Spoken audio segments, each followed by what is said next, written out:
요한복음 강해 말씀을 드리겠습니다. 자, 오늘 여기에 보니까 이제 요한과 예수님과의 관계, 그 정체성에 대한 정확한 설명이 나옵니다. 자, 오늘 본문을 보니까 요한은 첫째 오해받았어요. 네가 다시 오시기로 되어 있는 엘리야냐? 이 질문을 받습니다. 넌 누구냐? 네가 누군데 뭐 와서 세례를 주고 그래? 건방지게. 자, 이 세례 요한, 존 베프티스트가 생김새 어떻게 돼 있어요? 수염이 막 나고요. 광야의 사람이니까. SNF 하니까. 그 다음에 낙타, 털옷을 입고, 뭘만 먹어요? 메뚜기와 석청을 먹어. 좀 구별된 사람이에요. 특별한 사람들은 공동체이기 때문에 광야에 지내면서 성경을 필사하고 기도하고, 메시아의 나라를, 하나님 나라가 속히 임하는 것을, 그건 결국 종말과 연결되지. 종말을 고대하는 어떤 그런 공동체예요. 그러니까 거룩하게 된단 말이죠.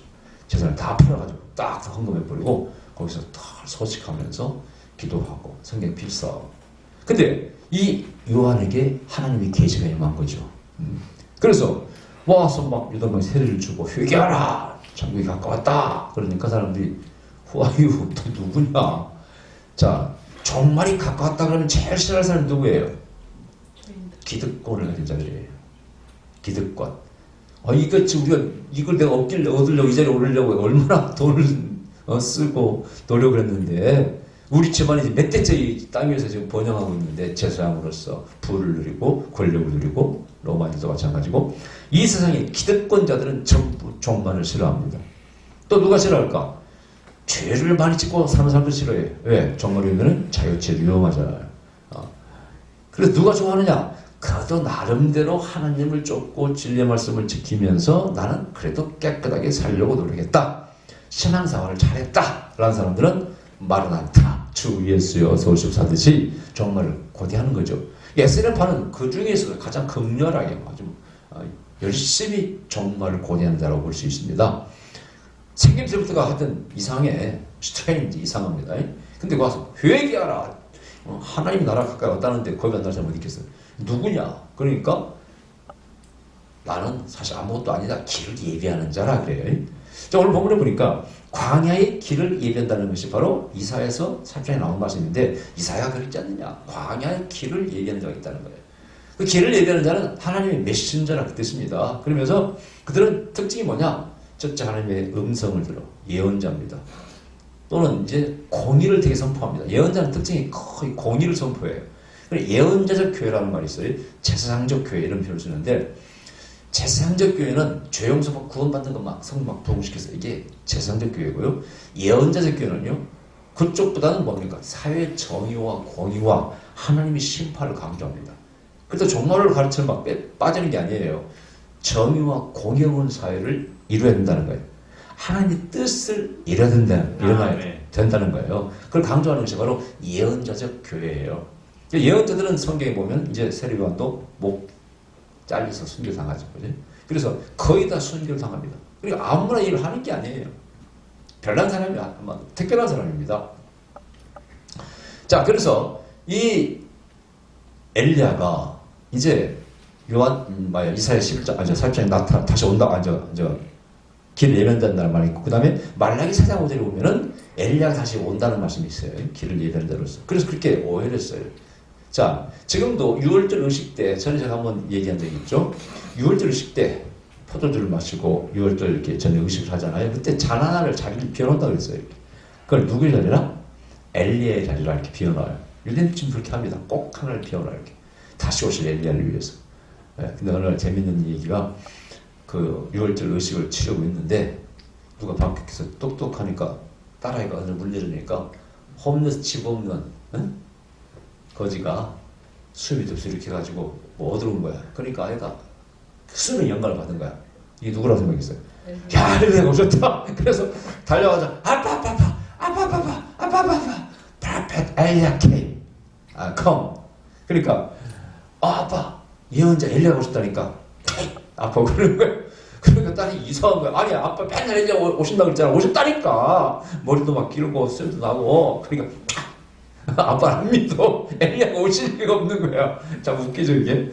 맨날 오신다고 해놓고는 안 믿는 거야. 그 얘기가 유대인의 가정사에 정말 있었던 일이겠죠. 유튜브에 소개된 걸 보고 제가 배꼽 웃은 적이 있습니다. 그 엘리야예요. 엘리야가 다시 온다. 그래서 이제 마태복음 11장 이 변화산에서 모세와 엘리야가 저 변화산에 내려오잖아요. 그죠? 예수님 좌우편에 쓰잖아요. 그것을 뭘 의미한다고 그랬어요? 바로 율법과 선지자를 의미한다고 그랬잖아요. 그만큼 율법과 선지자, 율법 토라의 모세오경이 율법인데 그 대표가 엘리야고 모든 예언자의 아버지가 바로 엘리야라고 했죠. 둘 다 공통점이다 그랬어요. 뭐라고요? 하나님 만난다. 어디서? 시내산에서. 둘 다 똑같이. 41도 맞춰요. 엘리야도 사실 주야를 갔잖아요. 걸어서. 그럼 하나님 주시는 음식을 먹으면서 거닐고 하나님 영광을 바라보잖아요. 그죠? 뒤를 바라보고 이렇게. 이런 것들이 전부 다 거의 모세와 엘리야를 동급으로 취합니다. 물론 거의 약간의 절세상 순서는 모세를 앞섰지만은 그러나 동급으로 취해. 그래서 모세도 하나님을 직접 뵈었잖아요. 이렇게 얼굴과 얼굴을 맞대고 엘리야도 마찬가지예요. 그 다음에 엘리야는 죽음을 경험하지 않았습니다. 모세는 죽었지만 어떤 면에서도 위대합니다. 그 다음에 죽은 자를 살리잖아요. 기적을 통해서 물론 모세도 여러 가지 기적을 행했지만은 그래서 거의 동급이에요. 그 다음에 불마차, 불병거를 봤다고 그랬잖아요. 거기서 뭐라고 그러죠? 하나님의 영광의 가장 위험에 가득 찬 모습이 불병거인데 고대 황제의 가장 멋진 모습이라고 했잖아요. 그것을 본 선지자가 누구예요? 엘리야. 또 한 사람이 에스겔. 불병거, 바퀴를 그게 다 불병거를 말하는 거예요. 이걸 유대인 사상을 모르면 주석을 써서는 안 되는데 내가 본 주석은 거기다 그 언급한 주석을 본 적이 없어요. 저도 유대인들한테 배웠지 제가 그걸 알면은 그게 그런 뜻이다. 바퀴는 그런 뜻이고 그 불병거를 의미하는 거라고 얘기했을 텐데 아무도 언급 안 해요. 그래서 하나님에 나아가는 영성가들이 최고의 영광이 뭐라고 하지? 그 불병거를 보는 거라고 했잖아요. 아무도 거의 성공한 적이 없고 라피 중에 하나가 성공했다 그래요. 성경이 이렇게 나와 있고 그 엘리야란 말이죠. 그 엘리야가 다시 온다는 거예요. 근데 이제 이 엘리야가 다시 오고 이제 하나님이 땅을 밟으시고 하는 사상이 성경에 예언자가 다시 땅에 내려오고 하는 사상이 성경에 있잖아요. 이런 것들이 중요한 의미가 있습니다. 이것은 하나님이 절대 우리를 버리지 아니하셨다는 것이고 다시 개입하신다는 거예요. 아멘. 그 핵심이 참 중요합니다. 그래서 우리는 하나님 다시 예수님 오셔야 되는 거예요. 안 오시면 우리는 뭐야? 우리는 아무것도 없는 의미가 없는 존재이잖아요. 정기도 마찬가지로 교회가 다시 오셔야죠. 재림은 반드시 필요한 것입니다. 그 다음에 이 엘리야가 하나님의 메신저 아닙니까? 그래서 요한도 와가지고 엘리야 모습을 하죠. 수염도 나고 그러면서 세상의 회개를 촉구합니다. 회개하라. 예언자가 바로 정의와 공의를 주로 강조하는 게 예언하는 예언자라고 했잖아요. 그래서 구약에 보면 이사야, 에레미야 전부 다 정의, 공의, 부동산 이런 거 투기 다 언급하고 술 먹는 거, 사차는 거, 부인들의 복발한 부인도 치마 얘기 다 나와 구약에 땅을 사가지고 이떼고 부동산 투기하고 다 나옵니다. 예언자의 예언서에 나와. 그러니까 오늘 교회가 예언서를 잘 안 읽어요. 읽어도 이렇게 실천하지 않습니다. 왜? 다 그런 죄를 범하고 있기 때문에. 그리고 우리는 예언서를 읽어야 우리의 죄상이 정확히 드러나요. 그러면 마지막 종말 시에 심판이 임할 때 누가 먼저 와야 되겠어? 예언자가 와야지. 예언자가 와야죠. 올바른 길을 인도해야 돼. 왜? 구원받을 자를 위해서. 그죠? 그게 바로 엘리야가 온다는 거예요. 그 역할을 누가? 세례요한이 했죠. 그래서 나중에 예수님께서 이 요한을 다시 오리라고 한 엘리야가 바로 요한이다라고 얘기를 합니다. 예수님께서. 자, 그래 그 얘기를 하는데 요한은 겸손합니다. 그러면서 나는 아무것도 아니다. 길을 그냥 예비하는 자다. 근데 정말 길을 예비하는 자가 중요한 의미가 있잖아요. 이 세상에 정말 길을 예비하는 자들이 필요합니다. 어떤 길? 진짜 생명의 길입니다. 영원한 eternal life. 조의 영원한 생명을 얻게 하는 길. 누구면 그게 전도자죠. 산을 넘어 하나님이 이 땅을 통치하신다 라고 하는 전하는 자들의 발길이 어찌 아름다워. 이사야에서 나온 말씀인데 이게 뭡니까? 바로 심판과 영생과 하나님의 나라에 대해서 미래에 대한 소망입니다. 이 땅에 놀림받은 자, 고통받는 자, 한맺힌 자들을 그냥 죽어버렸고 지금도 죽음 향해서 아니면 숨도 못 쉬고 사는 사람들, 억울한 사람들 그 사람들의 정말 소망은 어디에 있습니까? 미래에 있어요. 장래에 있어요. 심판에 있습니다. 아멘. 아멘. 하나님 나라에 있는 거예요, 여러분요. 지금도 얼마나 부정부패가 많습니까? 여기에 대한 모든 심판 필요합니까? 안 필요합니까? 필요하잖아요. 그리고 당하는 자들은 어디서 보상을 받습니까? 어디서 위로를 받습니까? 희망이 어디 있습니까? The kingdom of God. 아멘. 하나님 나라입니다. 그 나라는 정의의 나라라고 했잖아요. 그죠? 그래서 거기는 악한 자들이 절대 견딜 수 없는 심판입니다. 자, 그래서 그런 사상이 유대에 깔려 있었다는 얘기죠. 요한은 내가 바로 길을 예비하는 자라. 누구? 메시아에게. 할렐루야. 메시아가 오셔야 하나님 나라가 임하는 거니까. 하나님 나라의 주인공은 메시아니까, 여러분요. 자, 그런데 여기서 자기가 이제 예수님과 비교를 합니다. 그럼 뭐라고 비교합니까? 나는 그분의 신들매를 풀기조차도 감당할 수 없는 사람이에요. 이것은 무슨 얘기입니까? 바로 창조자 하나님과 피조물의 그 차이를 얘기하는 거예요. 나는 피조물에 불과하고 그분은 창조자다. 우리 신학적으로 말하면 삼위일체 하나님, 아버지, 아들, 성자, 예수님이라 그런 얘기죠. 메시아가 누구냐? 우리 같은 인간이 아니라는 거예요.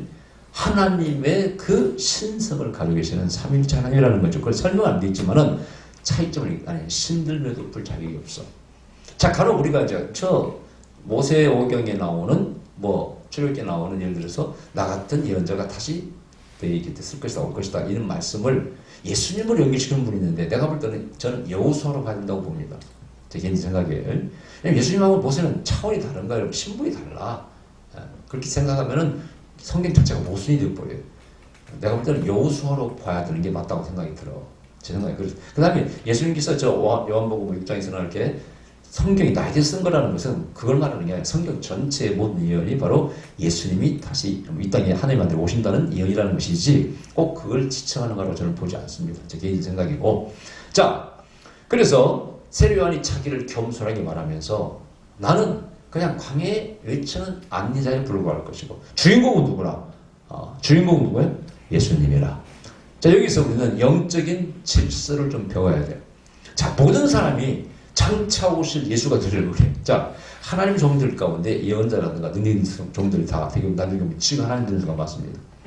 나는 지금도 참 안타까운 사람들이 한국의 이단들이 박태선이, 문선명이, 또 JMC 전부 이런 사람들 보면 옛날에요 한때 열심히 했던 사람들이에요. 금식기도 하고 막 초췌하게 동물 속에서 금식하던 모습을 막 사진 찍어가지고 보여주더라. 그 당시에는 그렇게 열심히 했는데요. 어째 당신을 타락했는가? 자기 자칭 예수가 되어버렸는가? 참 안타까운 일이에요. 바로 다 뭐가 문제입니까? 오실 왕이 되어버린 거예요. 그게 안내한 자가 아니고. 여러분, 저는 제 마음속에 항상 그런 생각합니다. 내가 세미나할 때마다 뭐라고 했어요? 당신들은 바울이 되십시오. 나는 뭐가 되겠다고요? 아나니아가 되겠습니다. 바울이 아나니아에게 안수받고 눈이 뜨이고 사명을 알게 되고 그렇게 했지만은 정말 크게 쓰임받은 사람은 바울 아닙니까? 그런 얘기를 입버릇처럼 했어요. 사실 그렇고요. 저희 세미나 와서 의뢰받고 또 영적으로 열려가지고 크게 쓰임받는 사람이 또 많잖아요. 근데 그것이 저는 결코 내가 스스로 작다거나 부끄러운 생각을 하지 않았어요. 내 성격에 저는요 큰 사회는 못할 사람이에요. 제가 볼 때. 왜냐? 저는 일단 크게 묶이는 걸 막 묶이는 걸 싫어하는 사람이에요.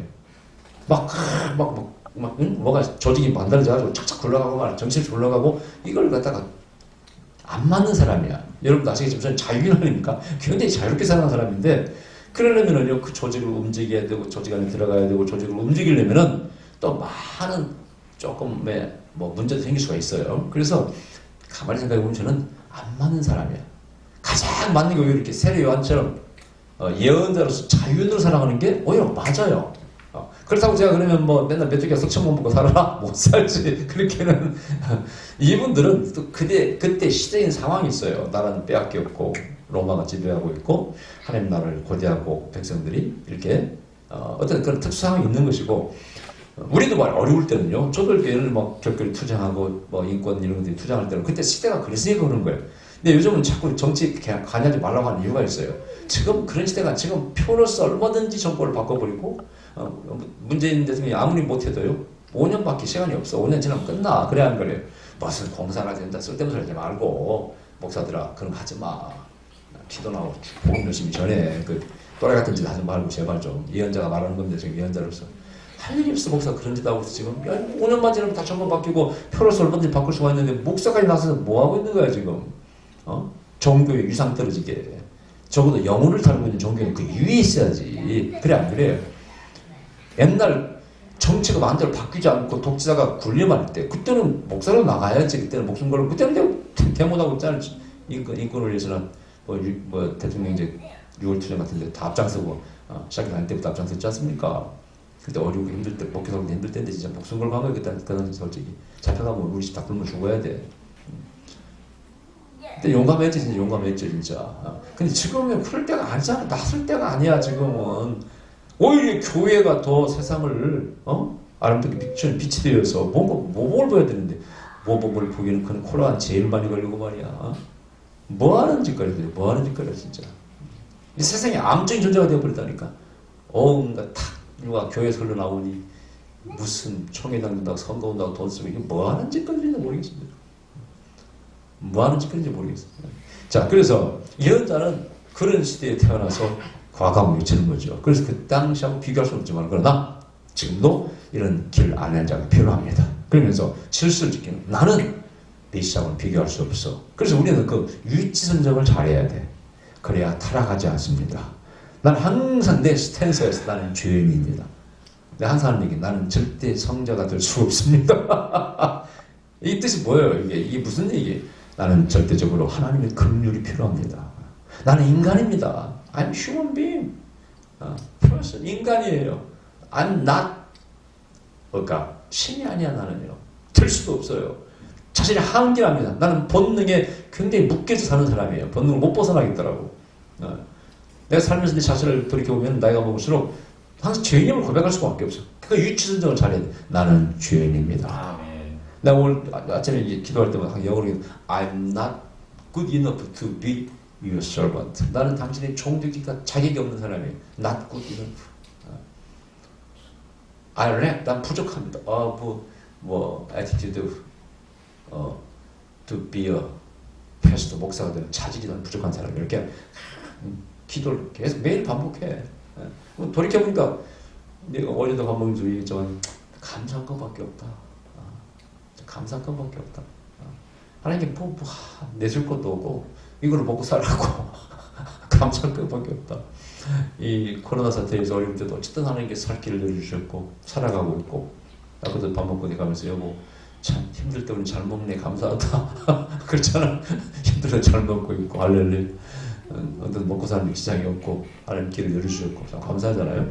그러니까 감사할 게 없더라고. 이 나의 위치가 뭔가를 잘 설정해야 돼. 세례요한을 잘 설정한 사람이에요. 이 세례요한이 나중에 이제 헷갈락합니다. 왜? 드디어 그 헤롯의 죄를 지적했죠. 헤롯이 자기 동생 부인과 결혼했어요. 그러니까 일리적으로 아주 나쁜 사악한 인물이죠. 막 비난하니까 듣기 싫으니까 가둬버렸잖아요. 결국은 그 성경에 나오잖아요.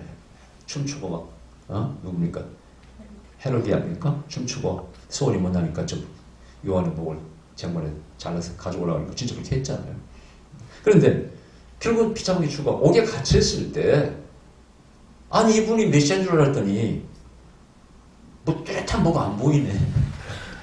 들려온 얘기가 맨날 뭐 세례 주고 복음 전하고 그런다고 뭐 기적도 일어나긴 하는데 아무래도 메시아는 안 같아요. 이렇게 막 제자들이 그런 거예요. 사실은 예수님의 제자들이 대부분이 바로 세례 요한이십니다. 그 다음에 유대 역사가 조세푸스의 기록에 이 세례 요한의 기록이 나와요. 정말 실존된 인물입니다. 근데 아니 정말 저 로마를 깨트려버리고 지금 자기를 감옥에서 꺼내주고 말이지 뭔가 권력과 파워를 가진 그런 메시아를 기대했는데 정치적인 메시아죠. 그게 아니고 맨날 병전하고 지금 휘를 쫓고 다니고 이러니까 헷갈락한 거야. 그래서 제자를 보내가지고 뭐라고 했어요? 오실 그분이 메시아가 당신이니까 물었어. 그때 예수님이 뭐라고 대답한지 아세요? 가서 전에 귀신 쫓고 병자 고친다 그래. 귀가 열리고 눈이 열리고 그 전에 야 이해가 안 가는 거야. 근데 그게 이사에서 예언된 메시아에 대한 예언이거든요. 메시아가 오시면 소경이 눈을 뜨고 귀머리가 열린다고 돼 있어요. 예수는 그걸 간접적으로 내가 메시아 맞다고 전한 거예요. 오해가 뭡니까? 정치적인 메시아와 바로 이 종교적 영적인 메시아하고 그 차이점을 몰랐던 거죠. 결론적으로 보세요. 예수님께 정치적인 메시아가 되었다면 복음은 끝났습니다. 거기서. 유대 종교 안에서, 유대 나라 안에서 민족적인 종교로 끝나버린 거예요. 그죠? 거기서는 존경받고 믿었겠지. 민족적인 종교가 됐기 때문에. 그러나 세계인들을 감동시킬 수는 없는 거예요. 예수님은 절대 정치인 언급은 자제합니다. 안 하십니다. 그럼 모든 사람을 구원의 대상으로 선포합니다. 모든 이방인들도 하나님 자녀라고 얘기하시는 거죠. 이게 중요한 핵심이에요. 그리고 사랑과 용서를, 죄 용서를, 또 구원을 선포하셨죠. 그죠? 가르치시고. 그래서 그런 오해가 있었어요. 자, 그런 여기에 담고 있는데, 마지막으로 말씀드리고 싶은 것은, 근데 예수님 드디어 세례 받으러 오셔서, 세례를 이제 베풀 때, 그때 딱 보더니, behold, the Lamb of God, 그러는 거예요. 그게 무슨 얘기죠? 하나님의 어린 양을 보라. 깜짝 놀란 거예요. 왜? 오늘 부분에 자기 설명이 나옵니다. 오늘날 하나님께서 나에게 계시하시기를 네가 세례 주고 있는데 어떤 사람이 내가 어떤 사인을 보낼 테니까 그 사인을 보거든 선포하라. 그런 계시가 임했다고 되어 있어요. 자기가 받았다고. 비둘기 같은 성령이 임하신 거 아닙니까? 성령이 어떤 사람 머리에 임하거든 그 사람이 바로 내가 보낸 내 사람 알라. 계시를 받았다고 되어 있어요. 근데 세례를 주려고 보니까 예수님 오시는데 제대로 들고 딱 오시는데 하늘에 성령이 비둘기처럼 다 임하는 거예요. 왜 비둘기냐면 비둘기가 순결한 동물이요 소식을 전하는 메신저 아닙니까? 그래서 어디에? 바로 방주에서 비둘기가 이제 물이 감한 것을 전하는 것. 뭘 물고 왔어요? 메시아의 나무 이파리입니다. 감람나무 이파리, 새 감람나무 이파리. 그게 바로 예수님과 연결되는 거예요, 여러분요. 그래서 다 이렇게 연결되어 있어요. 그 다음에 이 비둘기는 가난한 자의 재물이죠. 그래서 재물을 바쳐주는 예수님. 여러 가지 상징 의미가 있는데 그 모습으로 딱 임한 거예요. 성령은 바람처럼 물처럼 이렇게 임하시는데 여기서는 바로 메신저로서 순수한 재물과 같은 성령의 모습으로 임한 거예요. 그건 예수님에 대한 바로 캐릭터, 특징을 얘기하고 있는 거예요. 계시하고 있는 거예요. 그래서 보자마자 깨달은 거예요. 와, 저분이시구나. Behold, the Lamb of God.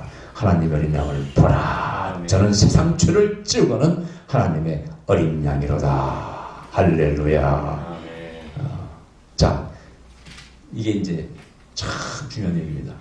이스라엘의 모든 종교에 바로 구원사, 그 얘기를 한마디로 압축시킨 게 바로 죄를 지우하는 어린 양입니다. 우리 기독교는 그거예요. 바로 우리의 죄를 위해서 예수님께서 한 마리의 6월절 어린 양으로 죄를 지시고 돌아가신 거죠. 그죠?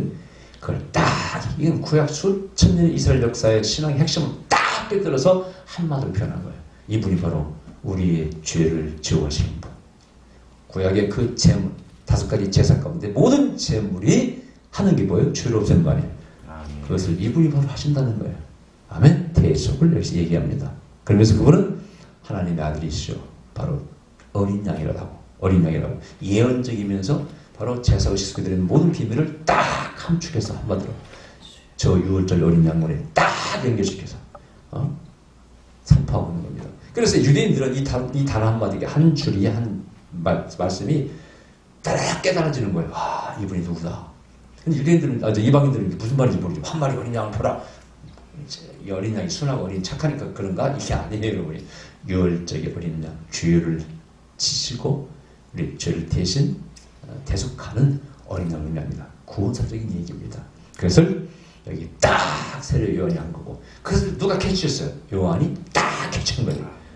다른 사람 몰라요. 이걸 말 잘 몰라. 제자로 잘 모르는데 요한은 아는 거예요. 딱 캐치합니다. 그리고 여기다 딱 기록한 거예요. 할렐루야. 이걸 볼 줄 알아야 돼. 그게 요한복음의 맛입니다.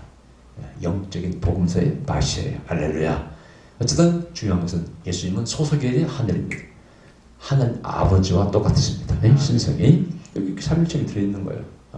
그분 우리 죄를 대신 지시는 바로 구세주이십니다. 그걸 여기 지금 저자 요한이 딱 기록해 놓은 거예요. 이 복음을 진리를 믿으시기 바랍니다. 기도하십시다. 그 말씀 우리 아버지 감사드립니다. 요한의 믿음을 우리